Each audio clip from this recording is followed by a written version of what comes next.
નમસ્કાર મિત્રો, અમારા વિડીયોમાં આપ સૌનું હાર્દિક સ્વાગત છે.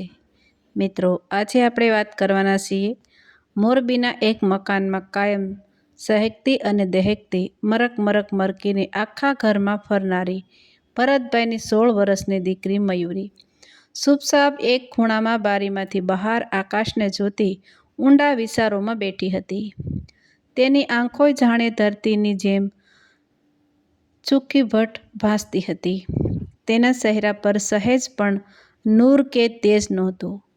કોણ જાણે કઈ વિસામણમાં દીકરી પડી હતી. તેનો નાનો ભાઈ તેને ચીડવવાના ઘણા પ્રયાસ કરતો, પણ મયુરી સહેજ પણ પ્રતિભાવ આપતી નહોતી. પિતા ભરતભાઈ અને માતા દેવકીબેને પણ કેટલીય વાર પૂછી જોયું કે આખરે તેને થયું છે શું, પણ તે કશું જ બોલી નહોતી. આખા ઘરમાં દાદાની સૌથી લાડકી એટલે દાદાએ પણ કેટલી વાર પૂછ્યું, પણ તે કોઈ સવાલનો જવાબ આપતી નહોતી. માને ચિંતા થઈ એટલે એકલામાં દીકરીના મનની વાત જાણવાની કોશિશ કરી. બેટા, શું થયું છે તને? જે પણ હોય તું મને કહી શકે છે. બોલ તો કોઈની સાથે ઝઘડો થયો છે? ના મમ્મી. અરે હા, તો આ તારી બેનપણી આપણે ત્યાં રોકાવા આવેલી એ જતી રહી એટલે આટલી ઉદાસ છે? મયુરીએ હકારમાં માથું હલાવ્યું. ફરી દેવકીબેન બોલ્યા, હા બેટા, નવાઈ તો મને પણ લાગે કે 15 દિવસ રોકાવાનું કહેતી હતી તે અચાનક કંઈ પણ કીધા વગર આમ અઠવાડિયામાં કેમ ભાગી ગઈ? અને કશું કારણ પણ કહ્યું નહીં? તને કીધું કંઈ? કેમ જતી રહી? તમારી બંનેની કંઈ માથાકૂટ થઈ છે? ના મમ્મી, અમારે કોઈ માથાકૂટ નથી થઈ. મને પણ નથી ખબર એ કેમ જતી રહી. અને આ 2 દિવસથી હું સતત ફોન કરું છું, મારો ફોન પણ નથી ઉઠાવતી. એના કોઈ સમાચાર નથી. મને ચિંતા થાય છે. મારો કોન્ટેક્ટ નથી થતો. એમ વાત છે? હા મમ્મી. એ કેમ જતી રહી અને એવું શું થયું? મને કારણ પણ નથી ખબર. દીકરીએ ગળે વગાડી. માં એ સાંત્વના આપતા માએ કહ્યું, બેટા સાની રહી જા. હશે કોઈ અંગત કારણ, કદાચ એટલે જતી રહી હોય. નહીં કહેવું હોય, નહીં કહેવા જેવું હોય, અથવા કોઈ કામમાં રોકાઈ ગઈ હોય એટલે ફોન ન ઉઠાવતી હોય. તું ચિંતા ન કર. દીકરીને વ્યવસ્થિત જોઈ દેવકીબેને પોતાના દીકરાના નંબરથી હેમલના ઘરના નંબર પર ફોન કર્યો. હેમલની માએ ફોન ઉઠાવ્યો. હેમલ વિશે પૂછપરછ કરતાં તેની માએ કહ્યું, તે પહોંચી તો ગઈ છે, પણ ખબર નહીં 2-3 દિવસથી ગુમસુમ રહે છે. કોઈની સાથે વાતચીત નથી કરતી. શું થયું છે મને પણ ખબર નથી. તેણે મયુરીની મા સાથે વાત કરી. ફોન કટ કર્યો.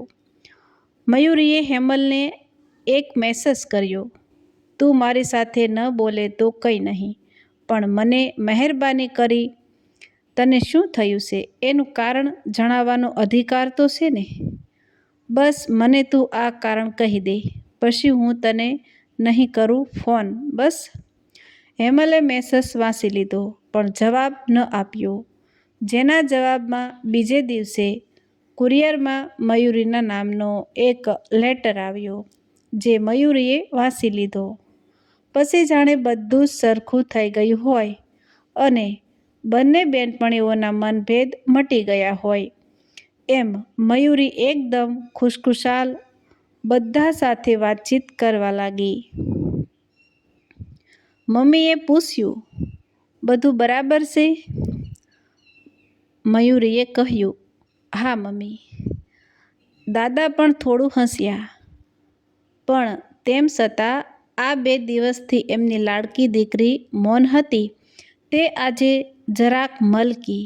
એ જોઈ દાદાને જોઈએ એવી ખુશી લાગતી નહોતી. કોણ જાણે કેમ પણ દાદાના મોઢા પર કંઈક ચિંતા ઉપસતી હતી, પણ તેમની વ્યથા કોઈને સમજાતી નહોતી. 2 દિવસથી ગુમસુમ બેઠેલી મયુરીએ આજે મોઢું મલકાવ્યું હતું, એટલે માં ખૂબ ખુશ હતી. સાંજનો સમય હતો. ગરમીનું પ્રમાણ થોડું થોડું ઓછું થયું હતું. આકાશ થોડું વાદળછાયું હતું. એ સમયે મયુરી બોલી, મમ્મી, મારે બજારમાં થોડી વસ્તુ લેવા જવી છે. હું જઈને આવું. એણે પણ માંડ સામાન્ય થયેલી દીકરીને તરત હા પાડી દીધી. મયુરી તો ગાડી લઈ ઉપડી. આ તરફ ઘરમાં બધા ખુશ હતા કે આખરે 2 બહેનપણીઓને જે પણ થયું હોય, સાલો સમાધાન તો થઈ ગયું. હવે મયુરી ખુશ છે, એનો મતલબ એને ને હેમલને હવે સરખું થઈ ગયું છે. આ મયુરીનું બોલવાનું બંધ હોય તો આખું ઘર જાણે વેરાન વગડો બની જાય. તેની કિલકારીથી તો આપણું ઘર ગુંજે છે. આ દીકરીનો કલબલાટ બંધ થાય તો આખું આંગણું સૂનું થઈ જાય. હવે મને ટાઢક વળી, દેવકી, ભરતભાઈ બોલ્યા. હેમલને ગયા 2 કલાક જેવું થયું. 5 વાગ્યાની ગયેલી 7 વાગવા આવ્યા, પણ હેમલ હજી આવી નહોતી. ઘણું મોડું થયું. તેનો ફોન લાગતો ન હતો. માતા પિતાને ચિંતા થઈ, અને આ ક્યારનો વરસાદ લંબાયેલો તો આજે અષાઢનું આભલિયું એ બરાબર ઘેરાયેલું હતું. જાણે વાદળું વરસી જવા આતુર હતું, અને આ વસુંધરા પણ એ વર્ષમાં ભીંજાવા, પલળવા, તરબતર થવા તલપાપડ હતી. કઈ તરફથી ક્યારે આભલિયું વરસી પડે એની સહેજ પણ ખબર નહોતી. એવું વાતાવરણ બંધાયું હતું. મયુરી હજી આવી નહોતી. ફોન પણ બંધ એટલે ફરી પાછા ચિંતાના વાદળ ઘેરાયા. રાહ જોવા સિવાય બીજો કોઈ રસ્તો નહોતો. ભરતભાઈએ કહ્યું, અડધો કલાક રાહ જોઈએ, નહીં તો પછી હું પાછળ એને શોધવા જાઉં છું. લગભગ 7:30 વાગ્યા ને મયુરીએ ઘરમાં પગ મૂક્યો. પણ મયુરી ઘરમાંથી ગઈ હતી. તેનાથી તદ્દન અલગ રૂપમાં હતી. તે સરસ સાડી અને શૃંગારમાં શોભતી હતી. ગળામાં ગુલાબનો હાર હતો. તેણે ઘરમાં ડાબો પગ મૂક્યો, અને તેની પાછળ જ તેનો હાથ પકડેલા એક આધેડ ઉંમરના વ્યક્તિએ પગ મૂક્યો. મયુરીના ગળામાં હાર, માથામાં સિંદૂર અને ગળામાં મંગળસૂત્ર હતા. તે વ્યક્તિનો હાથ પકડેલો હતો, એટલે ઘરમાં કોઈને સમજતા વાર ના લાગી. ભરતભાઈને તો ચક્કર આવી ગયા. તે એકદમ ત્રાડુકી ઉઠ્યા. મયુરી, આ શું છે? પપ્પા, કંઈ નહીં. મેં લગ્ન કરી લીધા છે. દેવકીબેન લાલસોળ થઈને બોલ્યા. તું શું કહે છે? તને કંઈ ભાન છે? આ લગ્ન છે? આ તારા દાદાની ઉંમરની વ્યક્તિ સાથે લગ્ન કર્યા છે? તને ભાન પડે છે? અરે બેટા, કોઈ યોગ્ય પાત્ર હોત, સારું પાત્ર હોત તો અમે તારા લગ્ન કરાવી દેત. આ વ્યક્તિ મળી તને લગ્ન કરવા? મમ્મી, બસ હું એને પ્રેમ કરું છું. શું પ્રેમ મંડાણી છે? આ ઉઘાડી આંખે તને દેખાતું નથી? આ માણસની ઉંમર તો જો. આને પ્રેમ કહેવાય? દાદા જરા ખીજાઈને બોલ્યા. વળતા જવાબમાં મયુરી બોલી, હા દાદા, પ્રેમ જ કહેવાય ને. પ્રેમ તો પ્રેમ હોય. એ ઉંમર થોડી જોવે. અને જોઈ તપાસીને પ્રેમ થોડો થાય? એ તો થઈ જાય. મયુરી, કંઈ આદર સન્માન જેવું છે કે નહીં? હું તારો દાદો છું. તને ભાન પડે છે? તું કોની સાથે બોલે છે? ઓહો દાદા, તમને યાદ આવી ગયું? તમે મારા દાદા છો. ભરતભાઈ બોલ્યા. બેટા, આ તું શું બોલે છે? તે શું કર્યું? આ પ્રેમ નથી, ગાંડપણ છે. તારાથી 3 ગણી ઉંમરના તારા દાદાની ઉંમરના વ્યક્તિ હારે લગ્ન કર્યા. તને કોઈ સમજશે? આ પ્રેમ નથી. ના પપ્પા, સમજતા તો તમે નથી. આ પ્રેમ જ છે. પૂછો દાદાને. દાદા, પ્રેમ તો પ્રેમ હોય ને. ભરતભાઈને કંઈ સમજાતું નહોતું. અરે મયુરી, આ તું શું કહી રહી છે? મને કાંઈ સમજાતું નથી. સમજાઈ જશે પપ્પા, સમજાઈ જશે. તું આવી જા અંદર. મયુરીએ કોઈને અવાજ કર્યો ને હેમલ અંદર આવી. બધા હેમલને જોતા રહ્યા. દાદાની મુખાકૃતિ બદલવા લાગી. મયુરીના ઈશારો કરવાથી હેમલે પોતાના મોબાઈલમાં કોઈ રેકોર્ડિંગ શરૂ કર્યું. શાંત વાતાવરણમાં સંવાદો સંભળાવા લાગ્યા.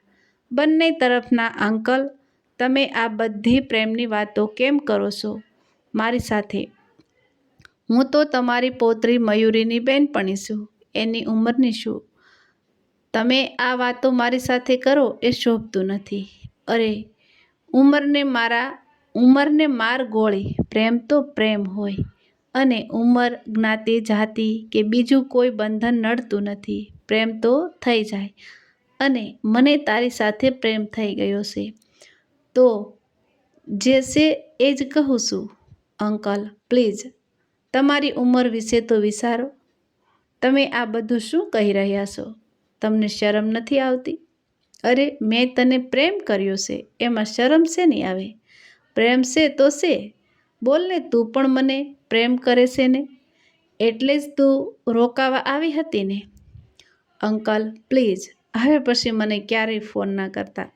મારે તમારી સાથે કોઈ વાત નથી કરવી અને હું એટલે જ મયુરી સાથે પણ વાત નહીં કરું, જેથી મને તમારી વાહિયાત વાતો યાદ ન આવે. પ્લીઝ ફોન મૂકી દો. અરે હેમલ, તું તો નારાજ થઈ ગઈ. હું ક્યાં તને બીજું કાંઈ કહું છું? તું તો તારી બેનપણી સાથે મસ્ત જીવે છે ને? તું તો તારી બેનપણી સાથે મસ્ત જીવને. બસ આમ રોકાવા આવતી રહેજે અને આપણે પ્રેમથી મળતા રહીશું. થોડી મસ્તી મજા કરીને છૂટા પડીશું. હું તો માત્ર પ્રેમથી પ્રેમનો સ્વીકાર કરું છું ને તું મારી ભાવનાઓને સમજ્યા વગર આમ એનું અપમાન ના કર.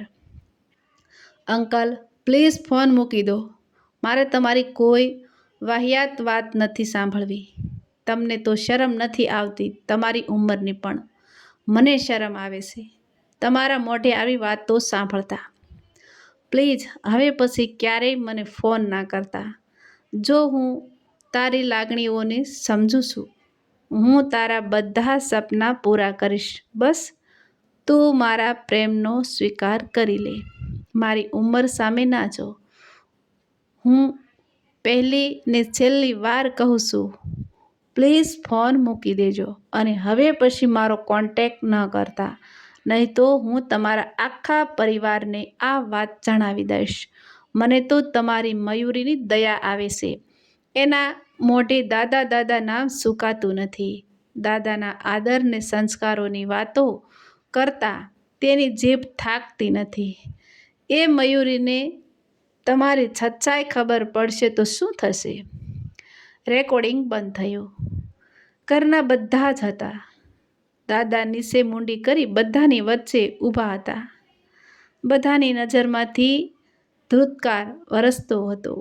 વહુને, દીકરાને, પોતાના પિતા માટે, મયુરીની નજરમાં તેના દાદા માટે જે આદર કે સન્માન હતું તેનું સ્થાન નફરત કે ગુસ્સાએ લઈ લીધું હતું. મયુરી, કેમ દાદા, તમે તો કેટલા મુક્ત વિચારોના છો નહીં? પ્રેમ તો પ્રેમ જ હોય ને?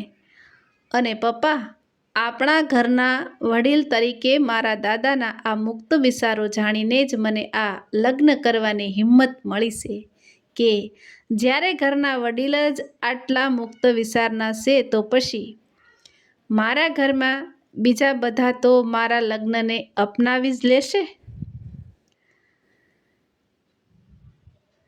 દાદા ભાંગી પડ્યા. પોતાની જ પૌત્રીને આ રીતે અયોગ્ય સંબંધમાં જોઈને તેની આંખમાંથી પસ્તાવો આંસુ બની ટપકવા લાગ્યો. તેણે મયુરીની માફી માંગી. બેટા, મને માફ કરી દે. બેટા, હું તારી મિત્ર હેમલની બધાની સામે માફી માંગુ છું કે મેં જે કર્યું એ ખોટું કર્યું છે. મારી પોતરી જેવી દીકરીને મેં ખોટી નજરથી જોઈ, એ મારી ભૂલ હતી.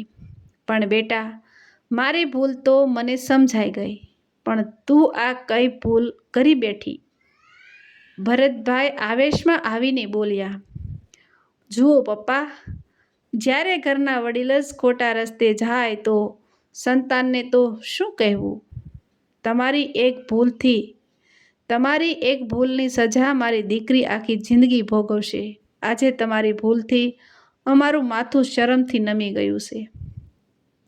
હવે હેમલથી ભરતભાઈના આંસુ ન જોવાયા. દેવકીબેનનું ઉદાસ મોં ન જોવાયું એટલે હેમલ બોલી પડી. ચિંતા ના કરો તમે. મયુરીએ કંઈ ખોટું નથી કર્યું. આ માત્ર એક નાટક છે. મયુરીએ મને કસમ આપી હતી કે હું કોઈને આ વાત ન કહું, એટલે ત્યાર સુધી ચૂપ હતી. પણ મયુરીએ એના દાદાને સબક શીખવાડવા નાટક કર્યું હતું અને એની સાથે છે એ મારા અંકલ છે. આ માત્ર એક્ટિંગ હતી. હવે દેવકીબેનને ભરતભાઈનો શ્વાસ હેઠો બેઠો હાશકારો થયો અને પોતાની દીકરી પર ગર્વ પણ. હેમલને મયુરી ગળે મળ્યા. ભરતભાઈને દેવકીબેનને બંને દીકરીઓને બાથમાં લીધી અને ક્યારની વરસવા આતુર વાદળી હવે વરસી પડી અને વસુધાએ વર્ષોમાં પલળીને લીલીછમ થઈ ગઈ. આખરે ઉકળાટનો અંત આવ્યો. બધે ભેજ વર્તાયો, ક્યાંક હેતની હેલીનો તો ક્યાંક પસ્તાવાના આંસુનો. મયુરીએ દાદાને પાણીનો પ્યાલો આપ્યો. આંખના આંસુ લૂસીને ઊભા થયા ને બોલી. દાદા, મને માફ કરજો, પરંતુ તમને તમારી ભૂલ સમજાવવા મને બીજો કોઈ રસ્તો ન સૂઝ્યો. ના બેટા ના, તે જે કર્યું બરાબર કર્યું. મારી આંખો ઉઘાડી દીધી. કેમ કે બેટા, હું ઉંમર લાયક તો થઈ ગયો હતો, ઉંમરને લાયક ન થઈ શક્યો. મને માફ કરજો. પરિવાર સામે હાથ જોડતા તે બોલ્યા. હા દાદા, અમારી પેઢી આદર આપવાનું જાણે છે, પણ એ આદર ક્યાં ને ક્યારે અપાય એ પણ જાણે છે. હા બેટા, માત્ર વય વધવાથી આદર ન મળે. ખરા અર્થમાં વડીલનો આદર જોઈએ તો વડીલ થવું પડે કે જેના પગલે સંતાનો ગર્વભેર ચાલે. આ વાત આજે હું સમજી ગયો છું. હેમલ, મને માફ કરી દે. તારી સાથે તો હું નજર પણ નહીં મેળવી શકું. બસ દાદા, માફી ન માંગો. તમે મયુરીના દાદા એટલે મારા પણ દાદા જ. તમારા કહેવા મુજબ પ્રેમ તો પ્રેમ હોય તો દીકરી તરીકે ન આપી શકાય? હા, દીકરી, તે ખૂબ થોથવાતા સ્વરે બોલ્યા ને માથું નીચું કરી પોતાના રૂમમાં જતા રહ્યા. હેમલે મયુરીની પોતાના જ દાદાને ખુલ્લા પાડવાની હિંમતના વખાણ કર્યા. તે હેતથી પોતાની વહાલી બેનપણીને ગળે વળગાડી રહી.